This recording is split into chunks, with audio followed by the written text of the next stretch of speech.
Good morning বন্ধুরা, সবাই কেমন আছো? সকাল সকাল একটা মিনি ব্লগ শুরু করেছি। দেখো আমাদের এখানে সকালবেলায় কত রোদ উঠে গেছে, মনে হচ্ছে যেন দুপুর হয়ে গেছে। দেখো সকালে যেটা বড় কাজ রান্না বান্না তো চাপিয়ে দিয়েছি ভাত, আর এখানে হচ্ছে মাছ ভাজা করব। মাছটাতে নুন হলুদ মাখিয়ে রেখেছি।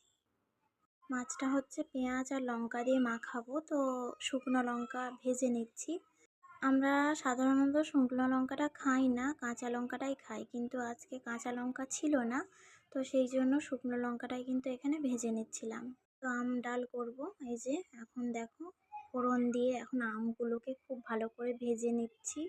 খুব ছোট্ট একটা ব্লগ বানিয়েছি, পুরোটা দেখো বন্ধুরা, স্কিপ করো না। প্রায় সময় রিলস বানাই, কিন্তু এখন মনে হলো যে এরকম একটা ভিডিও দিই, তো তাই করা আর কি। এই দেখো ডালটা এখন আমি কিন্তু ঢেলে দেব। দেখো ডালটা কিন্তু কড়াই দিয়ে দিয়েছি, কিন্তু আমি হাত দুটো আর কি জোড়া ছিল, সেই জন্য ভিডিওটা করতে পারিনি যখন ডালটা দিই। এ দেখো একটা আম তুলে দেখাচ্ছি, কত সুন্দর আমটা গলে গেছে। আর তারপর হচ্ছে আলু ভাজা করব। তো আজ দুপুরে ভাত, আম ডাল আর আলু ভাজা, মাছ মাখানো, এটাই করেছিলাম আর কি।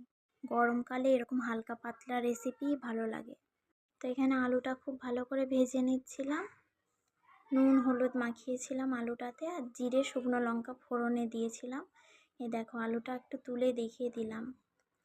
তো এই যে মাছ ভাজা চলছে। তো চলো বন্ধুরা, আজকের মতো মিনি ব্লগ এখানেই শেষ করছি। Bye bye.